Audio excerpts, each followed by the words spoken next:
Olá pessoal, tudo bem? Nós vamos estar gravando agora mais um tema para revalida, para a prova de residência médica, em um pequeno vídeo. Vão ser pequenos vídeos, vão ser gravados assim nessa forma um pouco diferente. E nós vamos falar só de características, certo? Para o vídeo não ficar muito extenso nem muito grande. Talvez capte o som externo, porque o som do microfone do laptop fica um pouco aberto, né? É o melhor que eu consegui. Se ficar um pouco baixo, tente aumentar o volume aí ou colocar uma caixinha de som. Foi o máximo que eu consegui para não ficar chiando. Então vamos lá. Primeiro, aborto. Aborto é o primeiro tema que nós vamos abordar. Depois nós vamos passar para a gravidez ectópica e a terceira hemorragia, né? Causa de hemorragia na primeira metade da gestação, que é a gravidez molar. Então essas três nós vamos falar uma cada aula separada. Então vamos lá, aborto todo mundo já sabe que é a interrupção da gravidez até 22 semanas. Ele pode se dividir em aborto tardio e precoce. Precoce até 13, tardio de 13 a 22 semanas. Alguns livros colocam que fetos abaixo de 500 gramas também entra como critério para aborto, ok? Mas hoje nós vamos falar das principais características, que é o que é abordado muitas vezes em questões para a gente poder estar acertando aí, né? Esse aqui é o mais importante. Primeiramente, o sangramento. A gente sabe que o sangramento no aborto ele pode variar. Então ele pode ser de pequena quantidade, certo? Pequena quantidade e ou em grande quantidade, certo? Ops. Pequena quantidade ou em grande quantidade. O que vai depender isso? Vai depender da gravidez, vai depender do tipo de aborto. Nós sabemos que temos aborto infectado, aborto completo, aborto incompleto, aborto em evolução, ameaça de aborto, certo? Então, alguns deles vai modificar o colo do útero, outros não vão modificar o colo do útero, ok? Então nós vamos aí, isso é variável. Então nem sempre a pessoa que chega, uma grávida que chega com pequena quantidade de sangramento, não significa que ela não esteja em aborto em curso, ok? E tem um aborto séptico também. Então vamos lá. Sangramento, pequena ou grande quantidade, ok? Dor abdominal, tem dor ou não tem dor? Sim. A grávida pode ter dor abdominal e pode ser dor em formas de cólicas, certo? E também dor por causa das contrações uterinas. Isso vai produzir dor na gravidez, no aborto. Porém, tem grávidas que geralmente chegam e não tem dor nenhuma.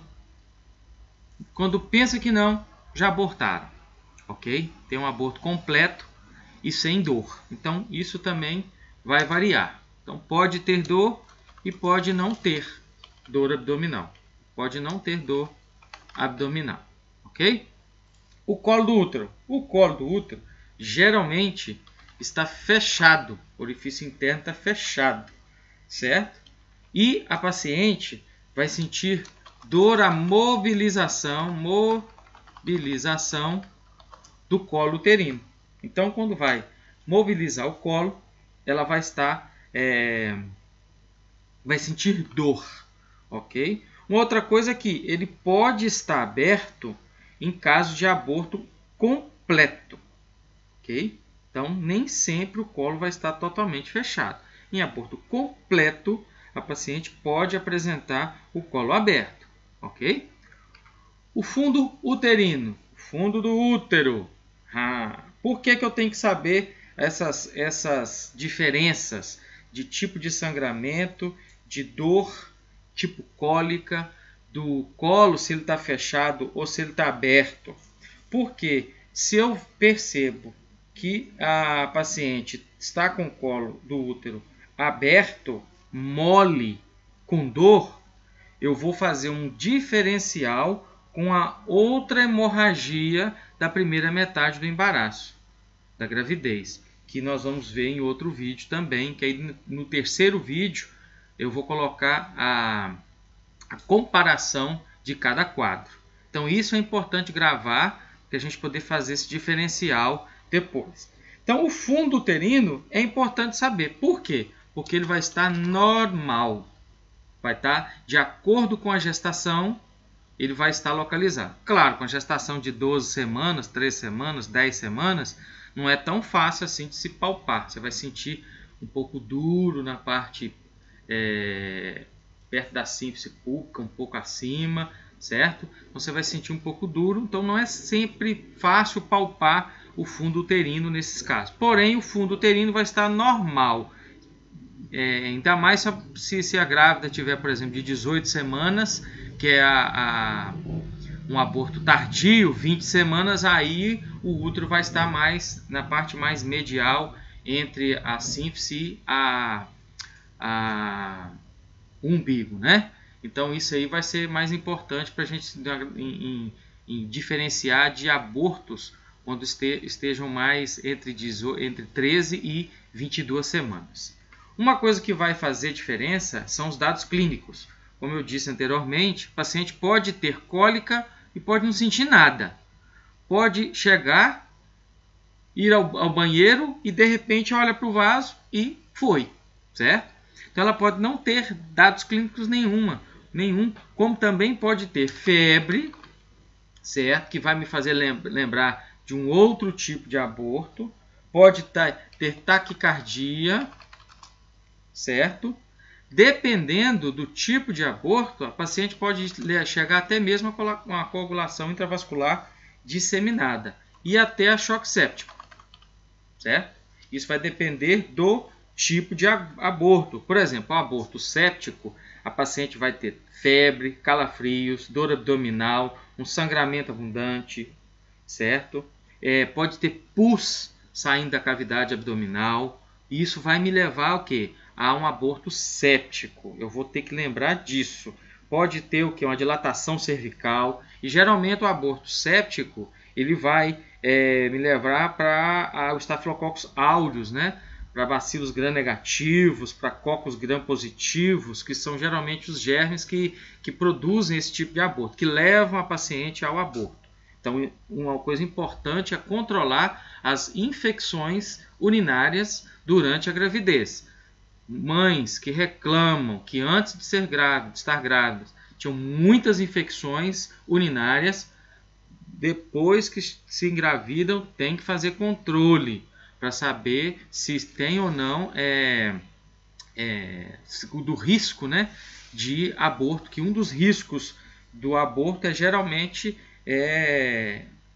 infeccioso, né? A gente sabe que um deles, das causas de aborto, é infeccioso. Uma outra causa de aborto é alterações cromossômicas. Uma outra causa, Gustavo, alterações endocrinológicas, por exemplo, o hipotireoidismo, síndrome de Cushing pode levar ao aborto. Uma outra, transtorno de coagulação, como nós já falamos, as trombofilias, deficiência de fator 5 de Leiden, certo? E causas também autoimunes. Isso nós vamos deixar para explicar melhor em outro vídeo, que senão fica muito grande o vídeo. Nós falamos que tem que ficar pequeno. Uma outra coisa é o beta-HCG. Eu tenho que controlar por quê? Porque no aborto, a paciente vai evoluindo normal com a gravidez e, de repente, o que se percebe? Menor do que o esperado. Quando eu faço a dosagem do beta-HCG, eu vou ver que vai estar menor do que esperado. E uma coisa importante é que no aborto completo, por isso que eu coloquei ali outros, no aborto completo, o orifício interno pode estar aberto, certo? Um outro detalhe que é importante lembrar, se a grávida, vou até digitar, se a grávida for RH negativo, fazer teste de Coombs indireto, certo? Por quê? Porque tem risco. Por quê? Por causa da criança, principalmente se a criança for RH positivo, ou o bebê for RH negativo, a mãe for RH positiva, negativa. Então eu tenho todo esse controle aí que é da imunização, que também nós vamos falar num outro vídeo, explicar melhor isso no outro vídeo. Então, teve aborto, fazer teste de Coombs. Ok? Isso é importante para prevenir futuras complicações de diferença aí do RH entre mãe e feto. Ok? É isso aí. Esse foi o pequeno vídeo com as pequenas características sobre aborto. Espero ter ajudado. Qualquer dúvida, coloque aí no comentário ou manda também um e-mail para a gente estar corrigindo se falamos alguma coisa equivocada. Um abraço, fique com Deus.